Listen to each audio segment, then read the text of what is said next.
Lo primero que les puedo decir con el tema de este módulo es que acá nosotros vamos a encarar algunos aspectos de las asociaciones de profesionales o de cualquier actividad que existen en nuestro país, que son los gremios, los sindicatos, los colegios, las asociaciones en general. Y en el caso particular mío, siempre que doy este tipo de charlas, me gusta establecer algún vocabulario estrictamente rígido para que así el que está aprendiendo desde el punto de vista académico lo que es una dirigencia, sepa y diferencie y cuando se establezcan los diálogos o las peleas que uno tiene que llevar adelante, sepa de qué se está hablando. Entonces es muy común hablar de gremio, sindicato, colegio, y por ahí nos perdemos un poco en esa maraña y nos parece que todo es igual y que todo debe ser más o menos tratarse de lo mismo, y en realidad no es así. La diferencia que hay en un dirigente que por vocación, como nosotros, hace la dirigencia, porque es fundamental la vocación, pero que además ha tenido la precaución de estudiar los temas, hay una diferencia entre ese dirigente que lo hace por propia vocación y por el ánimo de servir a la comunidad, y aquel dirigente que además de eso conoce cuáles son los derechos, las obligaciones, hasta dónde se puede tensar la cuerda, hasta dónde se puede solicitar cosas, hasta dónde se puede, con el derecho que le asiste al dirigente, porque dirige una institución que tiene derecho, no avanzar sobre el derecho de los demás, independientemente que los demás sea el patrón o sea el Estado. Nosotros acá, en este tema, hay muchas cuestiones que pueden producir algún tipo de opinión variada, porque todo en la vida es opinable, la verdad no existe, las verdades son siempre relativas. Entonces hemos pensado que en un término de 15 días podemos hacer un intermódulo en donde podemos debatir ya desde el punto de vista doctrinario las cosas, porque cada uno se identifica en la vida con alguna doctrina, con alguna religión, le cae simpático tal cosa y demás. Nosotros acá vamos a decir cuál es la estructura académica y normativa de cada institución, independientemente del corazoncito que tengamos para una u otra, o para un tipo de doctrina política u otra. Ustedes saben que las instituciones como la nuestra y la universidad con la cual damos estos cursos hacen abstracción del aspecto partidario, no así del aspecto político. Una cosa es hacer política, otra cosa es hacer partidismo. Nosotros hacemos política. Entonces, es muy común, viendo los dos primeros ítems que dice gremialismo y sindicalismo, creer que un gremio es lo mismo que un sindicato. Entonces, estamos acostumbrados a fundir estas dos palabras creyendo que es exactamente lo mismo, y no es lo mismo. Y esto es lo que quiero recalcar, de que cuando uno aprende la dirigencia, sabe diferenciar lo que es un gremio de lo que es un sindicato. Ya vamos a pasar las diapositivas, pero antes, para ganar la atención de ustedes, lo voy a hacer verbalmente antes de ver en la diapositiva. El gremio está establecido así, si vamos a la etimología y demás, es toda organización o asociación que está formada por personas que desarrollan una determinada actividad. Esa es la definición de gremio. Es un grupo de personas que desarrollan una determinada actividad. Y resulta que acá, para un poco de distracción de ustedes, que no se me duerman, persona.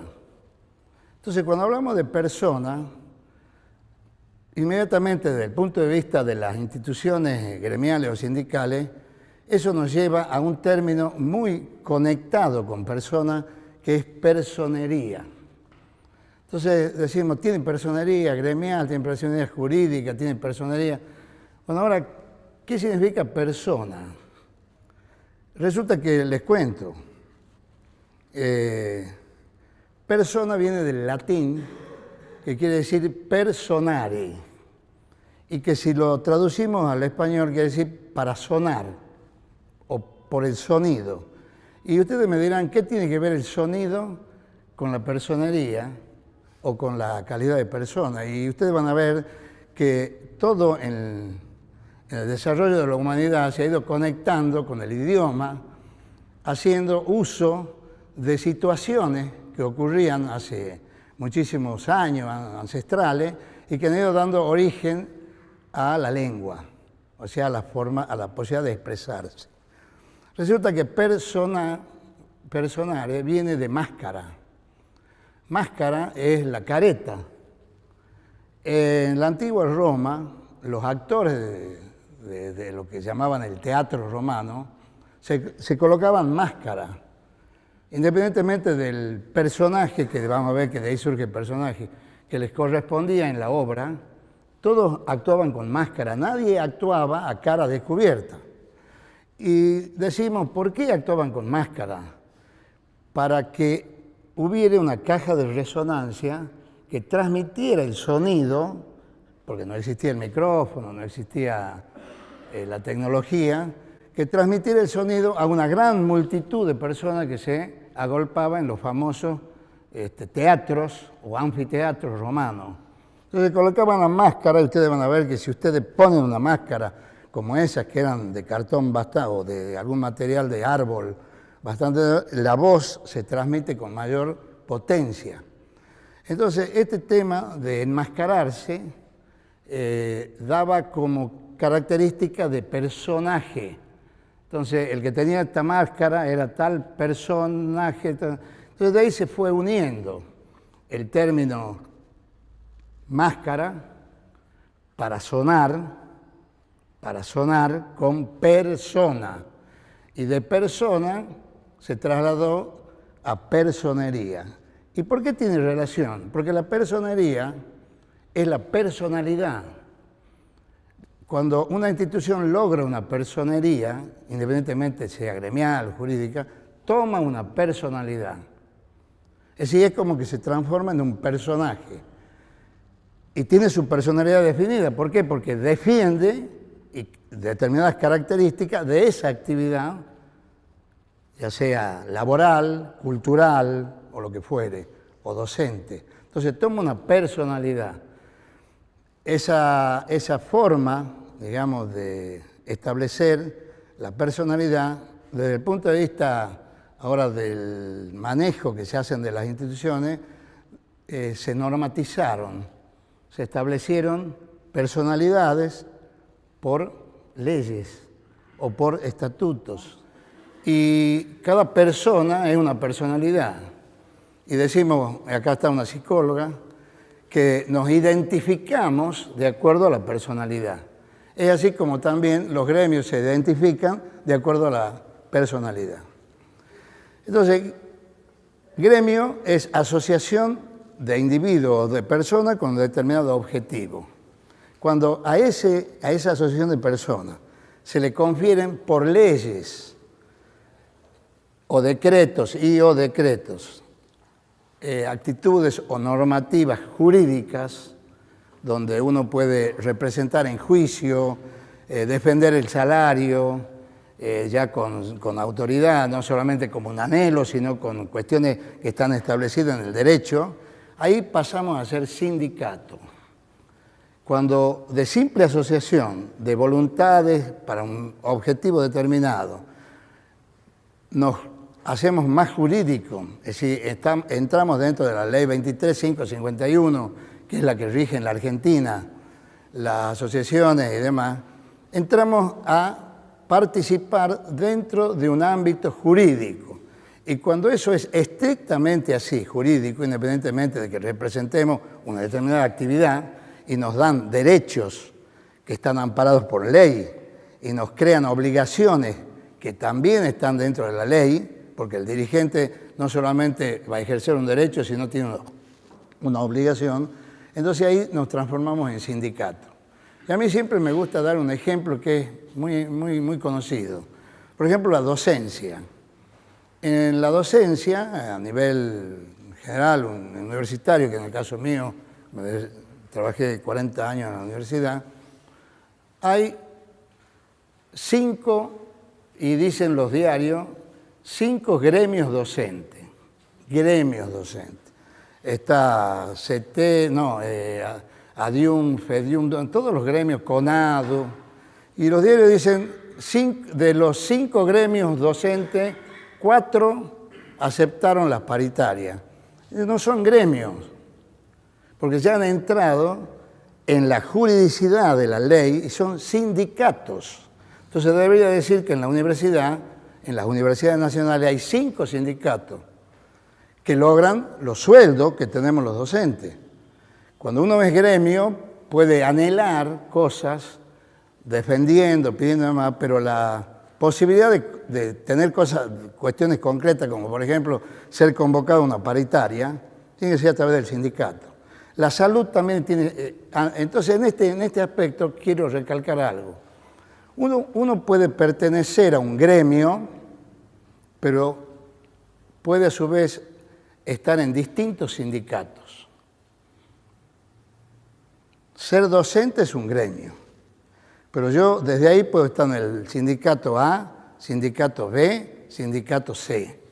Ser obrero de la actividad laboral general puede ser un gremio, pero si yo estoy en la CETERA, si estoy en la CGT, ¿no?, estoy ya en algún sindicato. Puede haber varios sindicatos para un solo gremio. No sé si está claro esto. La idea de gremio es la idea de asociación para un fin determinado. La idea de sindicato es una cuestión jurídica.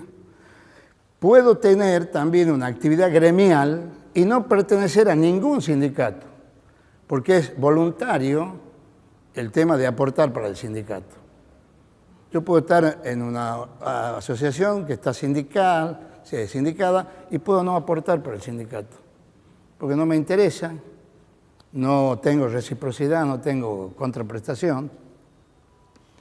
Bueno, o sea que haciendo esta introducción de lo que es persona, personare, máscara, personería y demás, vamos a ver un poquito ya acá algunas cuestiones más específicas.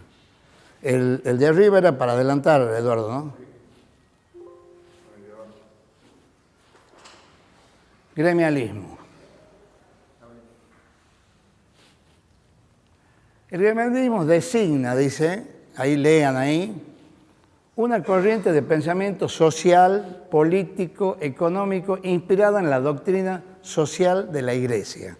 Así está definido en el diccionario de la Real Academia Española.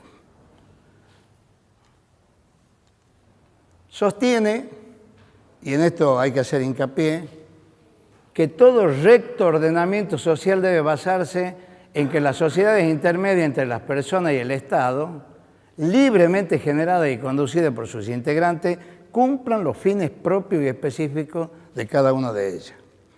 O sea que cuando uno pertenece a un gremio, tiene la necesidad o la obligación de trabajar solamente para los fines para los cuales ese gremio existe.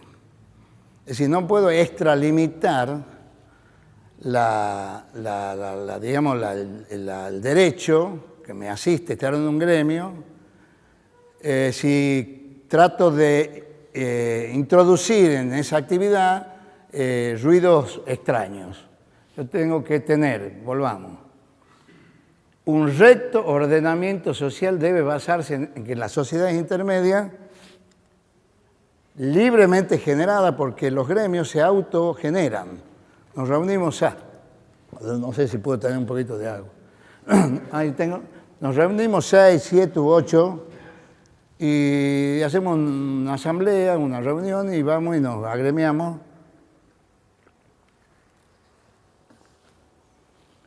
pero solamente con los fines propios y específicos de cada una de las actividades que desarrollamos. O sea que las personas que son en esencia seres sociales y desde la libertad que poseen conforman agrupaciones para obtener su plena realización personal. O sea, asociarse, unirse con los pares, tiene como objetivo lograr realizaciones colectivas, independientemente que en eso está la realización individual de cada uno de nosotros. El beneficio colectivo, el beneficio individual, la suma de los beneficios individuales. Entonces acá se establece, como ya vamos a ver ahora, una relación de intermediación. Y la intermediación es entre lo que defendemos y ante quién lo vamos a defender. Entonces por eso nos caracterizan como instituciones a los gremios, a los sindicatos, a los colegios, intermedias. Es decir, hay un puente que se tiende entre alguien a quien representamos y aquel a quien le pedimos algo para ese representado. Es por esto que entre la familia y el Estado existen grupos llamados intermedios o instituciones intermedias. Y hablamos de familia en el sentido estricto de que es el núcleo que forma la sociedad. La sociedad está integrada por células, como el tejido. El tejido es un grupo de células, eso sería la sociedad. Y cada una de las células es la familia. Entonces hablamos de instituciones intermedias.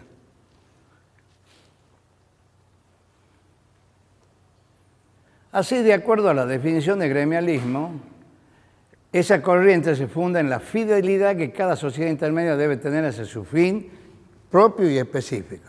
Es decir, que si me constituyo en una sociedad intermedia, debo ser fiel a los principios que estoy defendiendo.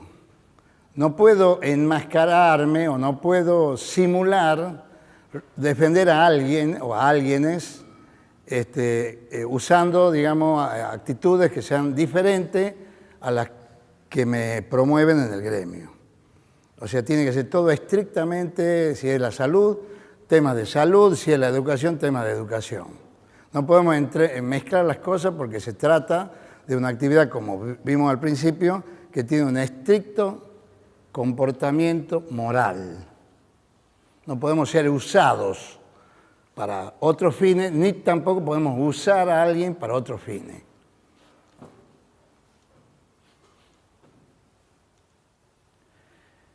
Estos intermediarios, o sea, hablando ya de la forma en la cual podemos desarrollar esa actividad de defensa de los integrantes de estas agrupaciones, ya sean gremios o sindicatos, pueden ser de dos tipos.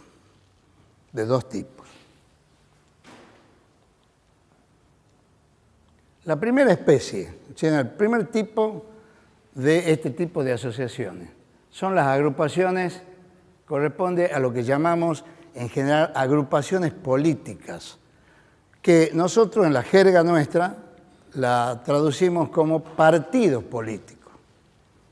El partido político, que serán, dice, las que unen a sus integrantes por afinidades doctrinarias o políticas, es diferente a lo anterior. Si somos agrupaciones políticas o partidos políticos, ya tenemos una doctrina, ya tenemos una personalidad diferente.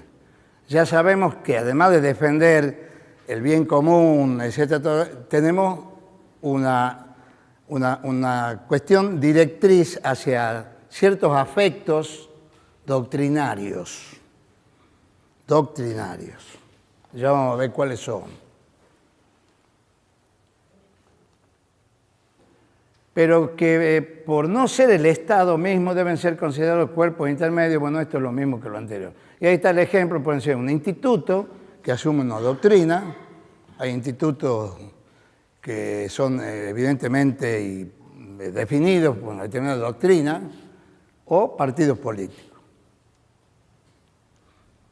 ¿Cuáles serían las doctrinas políticas que ya adoptan o pueden adoptar los partidos? Y esto que voy a desarrollar acá es desde el punto de vista académico, como está establecido en la sociedad argentina o en la sociedad del mundo. Luego, cuando se trate del intermodal, podemos debatir sobre las cualidades, o mejor una cosa o la otra, pero hoy no hacemos, hoy explicamos nomás lo que hay.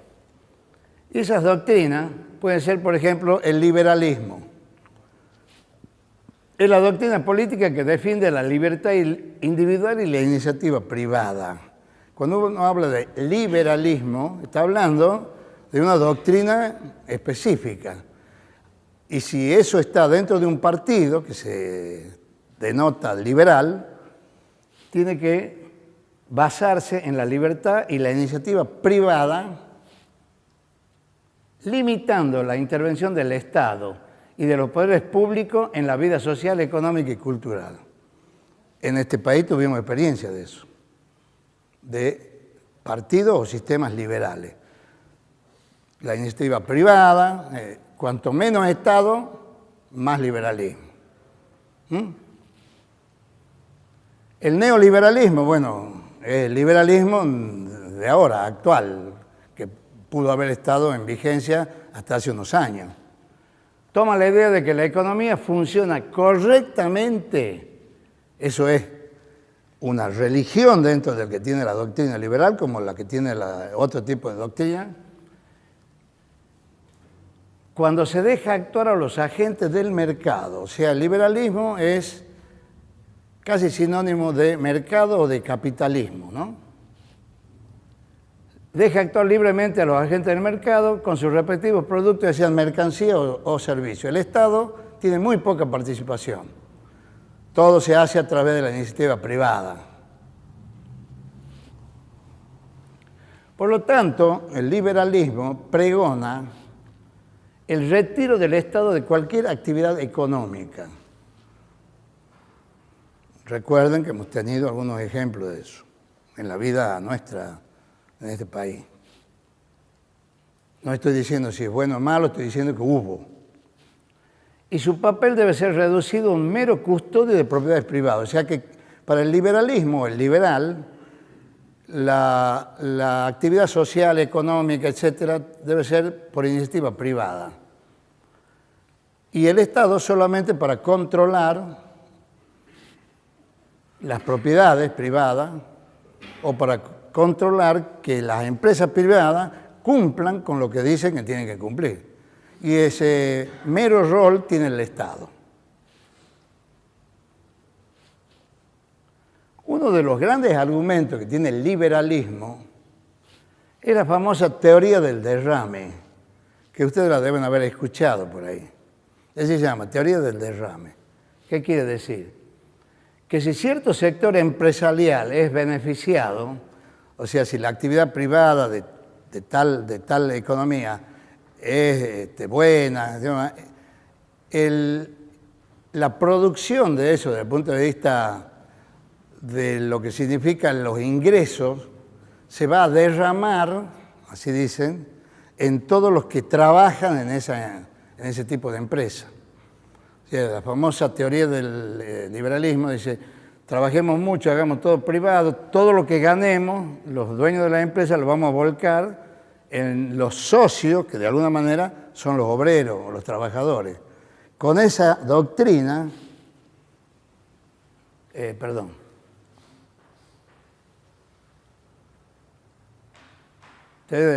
formula?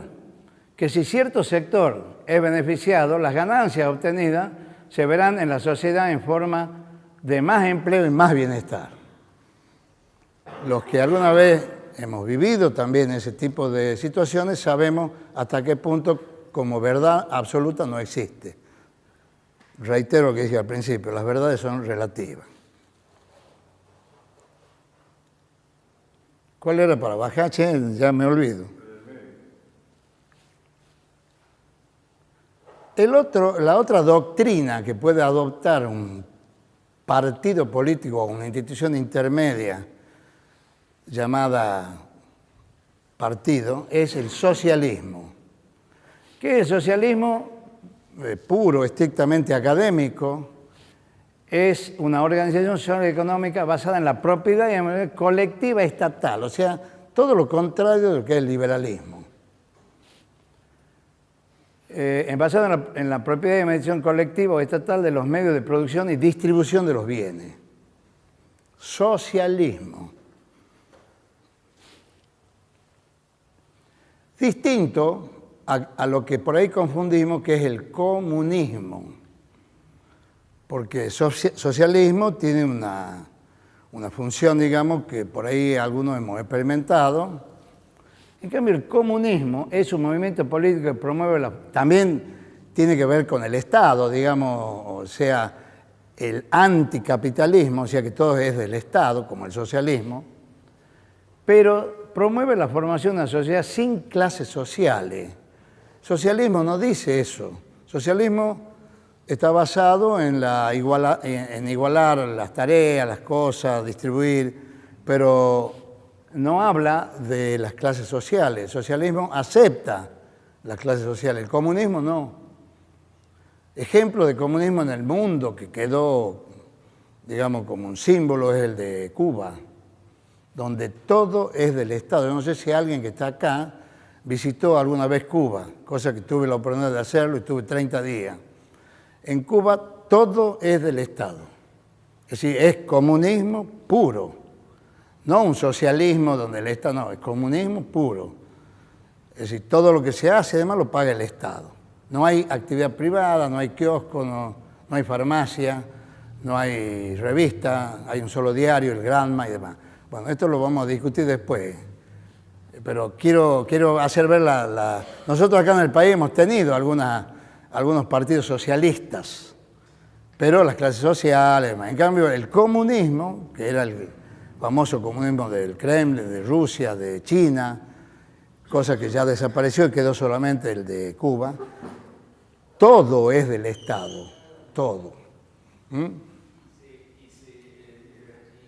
pasan hambre.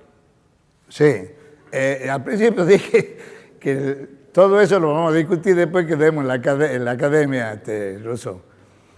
Porque uno cuando habla de esto, exactamente toma la vivencia de estos sistemas y tiene un impacto, se produce un impacto.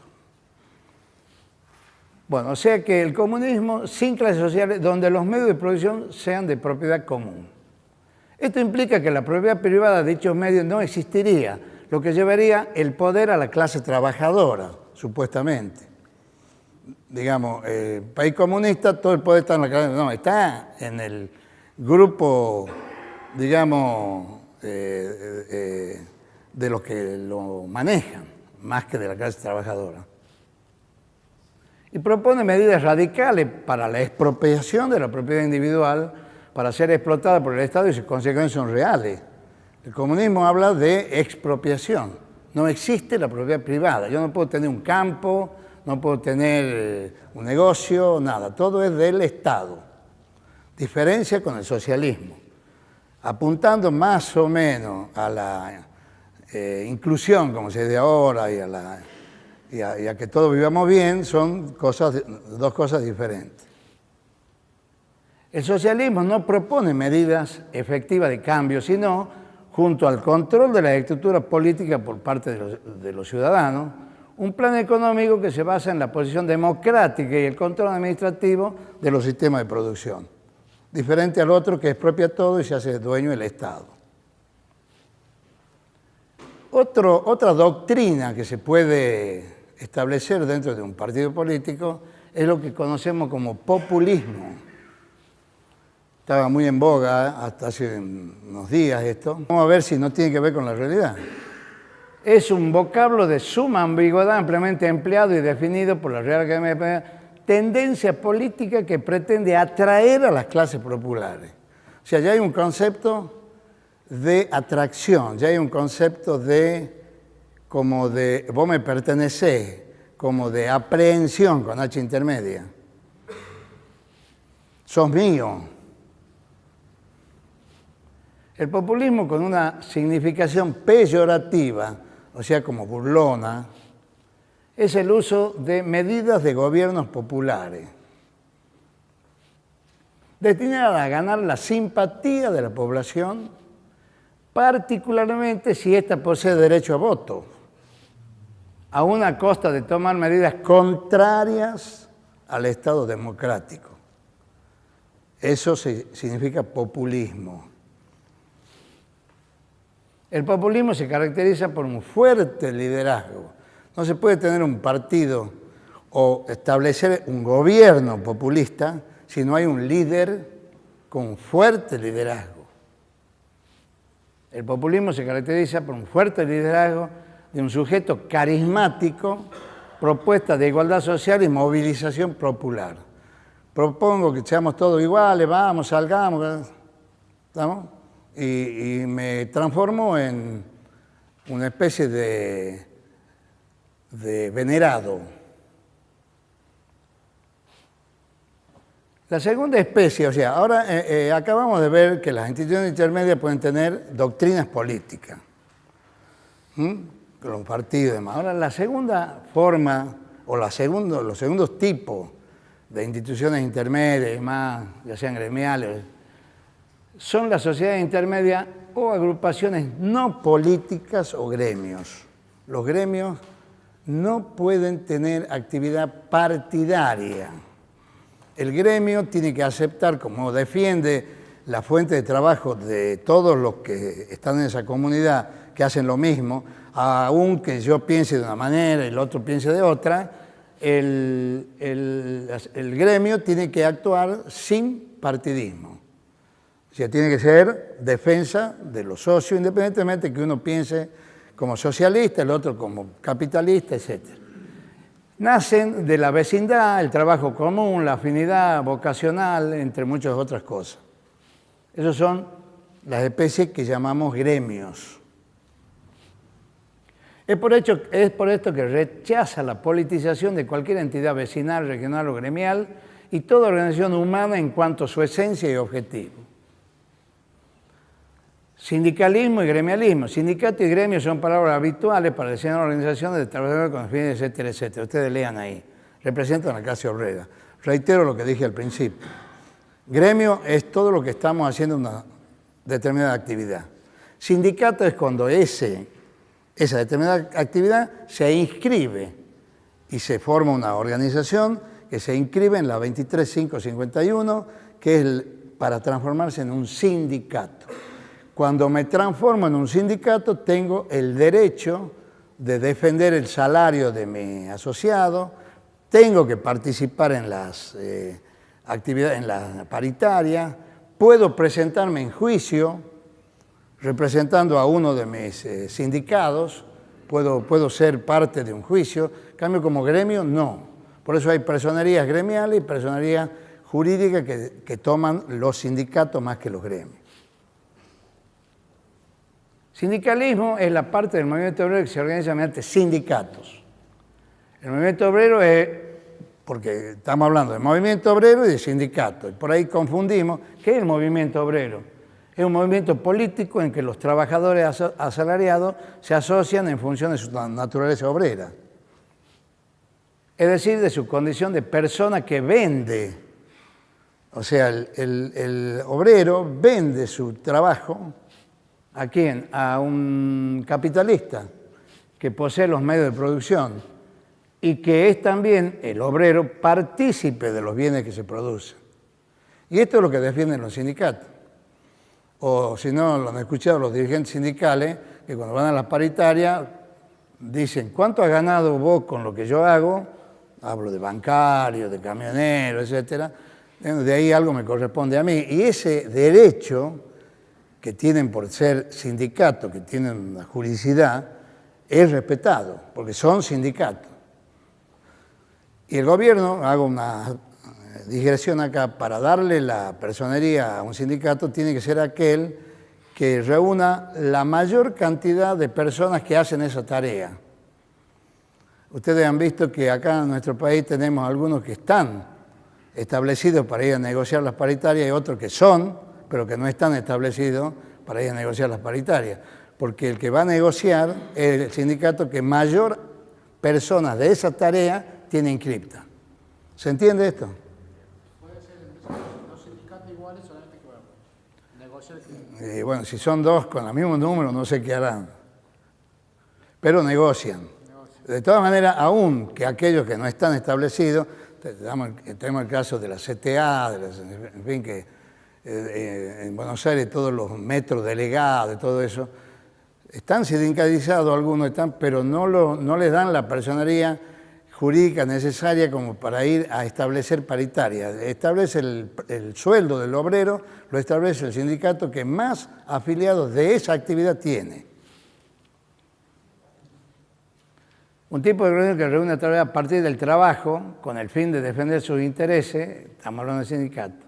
Gremio y sindicato es lo mismo, bueno, reiteramos un poquito acá. El movimiento sindical está organizado en ámbitos nacionales e internacionales. Un gremio no está internacionalizado.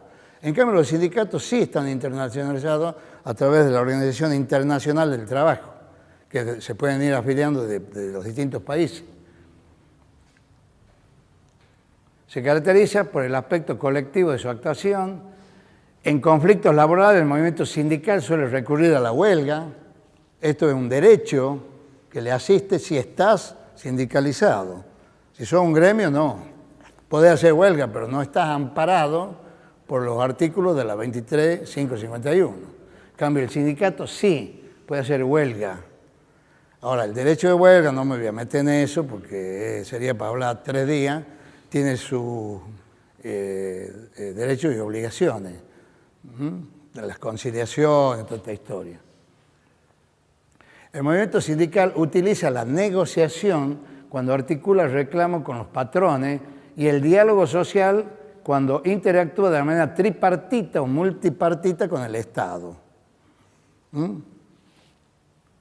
Cuando concluye acuerdo con las patronales, toman la forma de convenios o contratos colectivos de trabajo. Esto lo puede hacer solo un sindicato, no lo puede hacer un gremio.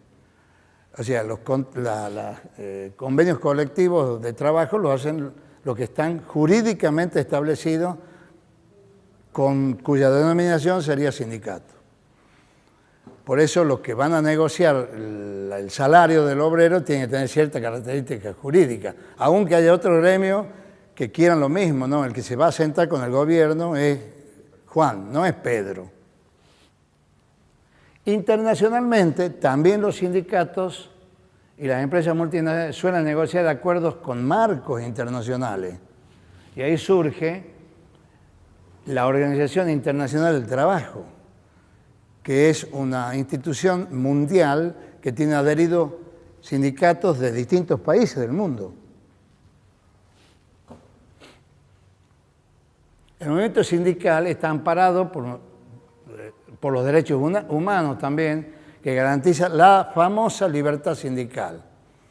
Dice que tienen como fueros. Los dirigentes sindicales no pueden ser, mutilados en su pretensión de buscar beneficio para el sindicato, porque tienen fueros que son los que los amparan. Y eso todo está en la ley 23.551, que les pongo ahí para que lean la ley y esto simplemente es una apertura a la curiosidad de todos ustedes. La otra forma, otro término de instituciones que se establecen con cierta doctrina, el corporativismo, que muchas veces se confunden instituciones que no son corporativas, porque independientemente que uno defiende el derecho o las pretensiones del cuerpo al que está representando, no todo es corporativismo. Ya vamos a ver rápidamente qué es corporativismo. El término corporativismo procede del latín corpo, que significa cuerpo. Tendencia de un grupo o sector profesional a defender a toda costa sus intereses y derechos del grupo. Observen bien acá, lean bien ahí, pero sin tener en cuenta ni la justicia ni las implicaciones o perjuicios que puedan causar a terceros. Ojo con la diferencia. Ser una corporación, entre comillas, que defiende derechos, respetando normas establecidas, fundamentalmente la moral, la ética y las leyes, no es corporativismo. Corporativismo es cuando nos extralimitamos en estas barreras que tienen las otras agrupaciones. Veamos.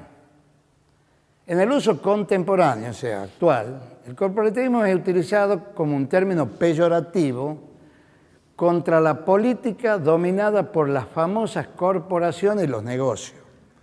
Entonces, cuando alguien, o el Estado, o alguien se quiere defender de la pretensión de solicitar algo, dice, está actuando como corporativista o como corporación. Se usa para denostar a instituciones que aún que pudieran constituir, digamos, cuerpos, o sea, grupos de personas que buscan lo mismo, se las denigra o se las, digamos, minimiza diciendo sos corporativista, porque el corporativo, ya vamos a ver por qué es inconveniente. Los dos términos, clientelismo y corporativismo, hacen referencia a una práctica de gobierno por la que se intercambian favores entre grupo y autoridad. Esto no puede haber ni en un sindicato ni en un gremio. Para conseguir algo no tengo que ir a pedir yo un retorno. No puedo obligar, mira, yo te hago esto, pero vos dame esto. No, el corporativista sí. El que hace corporativismo tiene esa tendencia.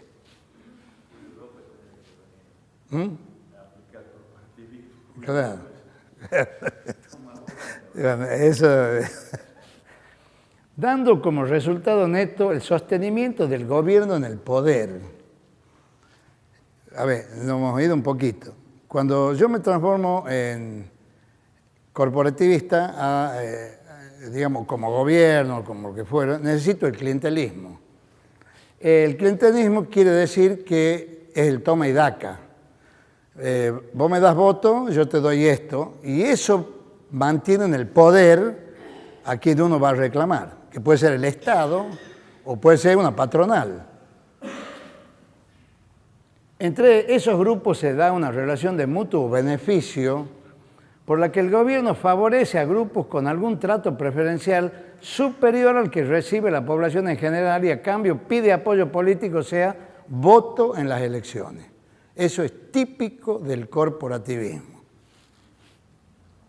Ejemplo, un gobierno da concesiones amplias a un sindicato de burócratas, o sea, administrativo, como por ejemplo edad para retirarse. Le concede la posibilidad de irse no a los 65 o no a tal edad, pero así nomás generosamente, no, vos tenés que hacer que todos los que reciben ese beneficio me voten a mí, si soy el Estado. Concesiones de sindicato de taxistas. Hace poco, lo pongo a esto porque hace poco que hay en Buenos Aires, que va a llegar a todo el país, porque está en todo el mundo, excepto en Francia, el famoso Uber, que va a competir con los taxis. Es cierto que la evolución y el progreso no se puede frenar, porque es distinto. Un taxi vos llamás por una aplicación de teléfono y tenés a alguien con más seguridad, supuestamente, pero hasta que se degenera la cosa, luego pasa a ser todo homogéneo. Bueno, si doy concesiones a esto, bueno, digo, bueno, pero ¿y qué me da a cambio? O concesiones a empresas telefónicas o televisivas, bueno, vos te vas a instalar con el cable en toda esta población y no va a entrar ningún otro que no seas vos. Esos son corporaciones. Dos efectos inevitables del corporativismo. Uno de ellos es el uso focalizado de recursos públicos para el beneficio específico de grupos concretos, lo que daña las relaciones de proyecto para el bienestar general. O sea, si el Estado invierte o quien sea invierte dinero para lograr los favores de ese grupo. El otro es la anulación del individuo, cuyo valor es limitado a la pertenencia a un sector sin estar ahí, nada vale. O sea, vos podés decir, no, yo no quiero, no, pero te han concedido la licencia del taxi, ¿qué querés? No, ahora no te vengas a ser el que querés ser acá demócrata. Tenés que votarlo a Juan, a Pedro, a Diego. O sea, anula la voluntad individual y las ambiciones, digamos, morales individuales. Claro, bueno, yo no quiero entrar todavía en eso porque es ríspido. Bueno, eso es todo.